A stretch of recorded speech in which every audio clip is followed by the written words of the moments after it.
So there's Lisa Eyeshore making a powerful statement with just a few words from the 16-year-old, telling jurors that Calista Springer was sometimes treated differently than her other two sisters.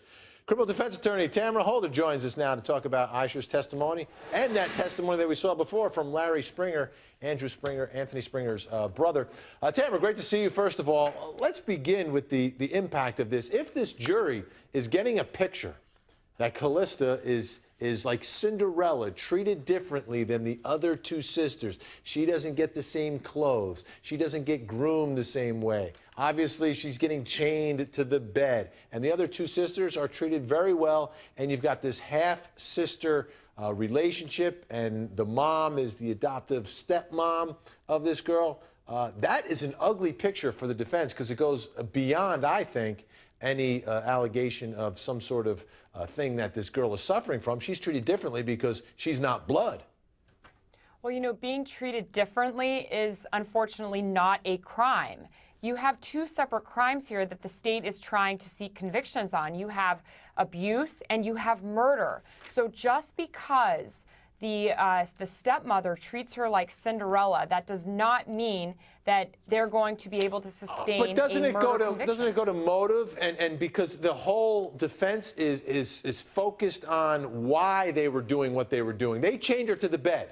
And now the question is, why did they chain her to the bed? Did they chain her to the bed because she's the stepdaughter? Did they chain her to the bed because they treated her differently? Or did they chain her to the bed to truly protect her? Doesn't that become the issue in this case, and therefore the perception of this relationship very important? No, I think that chaining her to the bed is an issue of was the girl abused. But when you're looking at murder, you have to look at motive. You have to look at why would they, what's the link between chaining her to the bed or treating her differently and murder? There are two totally different cases here. I just don't see that. Yes, they're going to bring friends in. Don't forget, they chain her for her own safety. Well, let's listen to Larry Springer. Larry Springer, the defendant's brother, testified about what his brother told him about why they were doing this. Take a listen. What did he tell you? That she was restrained to her bed, chained to her bed, because the tether system didn't work, and that he used ties to keep her there. All right, so there's no doubt that they are restraining her, right? And if they're doing it to protect her at night when they can't watch her, why was she restrained in the morning when this fire took place? I mean, everybody else in the house was up, gone, they had their breakfast, on their way to school, dad's off to work, they're doing whatever they're doing, yet she's still chained upstairs in the morning. Right, and that goes to abuse. This family was clearly abusive to this little girl. But remember, the fire was found to be accidental. There was no arson charge in here. So if you have an accidental fire and you have a girl chained to a bed, you can't necessarily put the two together and say that it is a murder. That is the problem in this case. You do have abuse here, and that's very what you clear. do is, don't you prove the abuse as the underlying felony, and then she dies as a result of that felony, where the abuse is the chaining, and the fire, whether it's intentional or unintentional, is almost irrelevant because you've got now felony murder as a theory here. Well, yeah, and that's what the state is going on here. But remember, the jury can also look at the two separate charges, and they can just charge or convict the parents on the underlying charge. So I think that there's just a big issue here. What is the motive? Why did they want to kill this girl? I don't see it. I see that they're sick and they're abusive. Who ties their kid down to a bed? They should have had the girl treated. They should have had her see a sleep specialist or whatever. But for them for this to rise to the level of a murder, I don't see that evidence. Show me something more here, and I haven't seen it yet. All right, Tamara. Well, I'm not done showing you stuff today. We'll show you some more testimony. Stand by. We'll have more powerful case. Let's bring back in Tamara Holder, who's with us. We've got her in New York. Tamara, I wanted to ask you, this, to me, it seems to be a very difficult case to prove relating to the death of this young girl. You've got to prove that the death was the cause of her to take her own life. That's a tough battle for prosecutors, isn't it? Yeah, I think it's a really tough battle because you have so many events and you have so many people involved here. There was no investigation leading up to this girl's death. So now the police are going back. Now investigators are going back and trying to create a case, which is very difficult. As Jean just told you, they just went back and now they're looking at some event of the throwing of a bottle. Well, that wasn't recorded at the time. So they're going on a lot of investigation and interviews, things like that. I think that's going to be very tough. Also, what were the other issues that the girl had? Did she have psychological issues? Did she have other things that led up to this? And you know what? I want to bring Jean Casares back in on that. Let me bring in Tamara Holder, who's also with us in New York. Tamara is a criminal defense attorney. Here you've got Casey Anthony in this letter that Beth just reported on, saying that her lawyer is guaranteeing that she's walking out of that jail someday.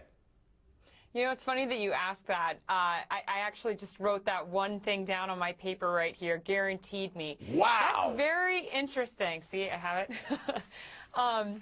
But it's very interesting because a lawyer should never, ever, ever guarantee anything to their client. That's like the #1 rule. That's Law School 101. You can't guarantee that you're going to win a case. You can't guarantee that you're going to lose a case. You must tell your client over and over again, even if you think your case is open and shut and you're going home, you never know what's going to happen when the jury goes into it's out of your hands. I mean, it's 6 or 12 people in a room. They can come to any decision. Beth Karas, let me go back to you on something else that you said. Looking at Jose Baez as a father figure. That, to me, is in light of what we've been reading in these other letters, in the allegations against her own father, I find this really interesting, Beth, and it looks like there's a very strong bond between Casey Anthony and Jose Baez, perhaps, if we just read these letters, stronger than the bond with her own father. Well, maybe so. She's been locked up for a year and a half, and almost the only contact she has with the outside is with Jose Baez. He visits her regularly, I believe other members of the defense team as well, but that's about it. Her own family does not visit her anymore. They've not seen her outside of the courtroom. They do come to court since October 14th, 2008. So naturally, she is going to develop a bond with this man. Look at the role he's playing in her life. From her point of view, her life is in his hands. He is defending her. He is leading the team of defense lawyers trying to save her life. Explain that relationship for us, Tamara, if you could. That relationship, Tamara, between client and lawyer. And here, obviously, the most serious of charges, as Beth points out, his job is to save her life and perhaps win her freedom back. And it seems to me that with no one else able to visit, because those things get recorded and it all gets released, the family's not visiting, this is some incredible relationship that we're talking about here. Well, right, and that's where there's this really fine line that lawyers have to walk on. You have so much contact with your client. Your client doesn't get to see anyone else. In Chicago, I can go into a room and visit my clients face to face instead of behind the glass. So that kind of human contact is cherished by a client who is in protective custody. How does it impact the case? How does it impact the case, though? Does it make, the belief that a client has in the lawyer, does that make a stronger case? Can the lawyer get too close and get too personally invested in the case? Is that possible also? Yeah, I think it's possible to get invested, personally and emotionally invested in a case, because you are working so closely, especially a murder case. It's so much contact and so much information, and really, Mr. Baez, he's learning all kinds of details about this woman. But as a lawyer, it is your job to take out your emotions and really just focus on your job. You have one job, and that is to get this woman a not guilty verdict. And Beth Karas, when we watch Jose Baez in the courtroom, and he hasn't been in front of a jury yet, just in front of a judge, but you can sense that passion that he has for this case and the emotional investment that he is making. Absolutely. And you know, Vinny, this isn't the only case Jose Baez has. He continues to try cases and handle other cases. And it was some months ago, some point last year, where he got an acquittal. I think it was an attempted murder case. He got an acquittal. It was reported locally in Orlando, not nationally.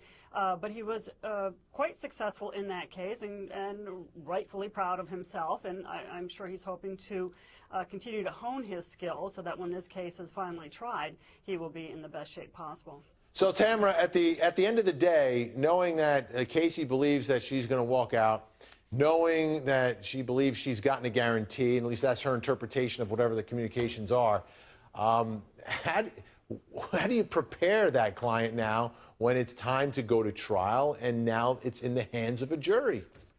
Well, I think that there are a couple of things that Mr. Baez should do. He now sees this letter where she states that he's made a guarantee. He may have never made the guarantee, but what he needs to do is sit down with her and say, look, there may be a misunderstanding here based on this letter. I have not guaranteed anything. I cannot guarantee that you are going home. What I can do is guarantee that I'm going to give you 100% effort. And then the other thing he should do is write a letter and send it to her. So now it is in writing that those communications that she, the previous communications have now been clarified on paper. Because the last thing he wants is a complaint with the Attorney Regulatory Commission or whatever it's called in Florida. Because you can't make those complaints, and he can lose his license for something like that. Absolutely amazing stuff coming out of those jailhouse letters. Tamara Holder, thank you so much for helping us out today. And Beth Karras, as always, thank you.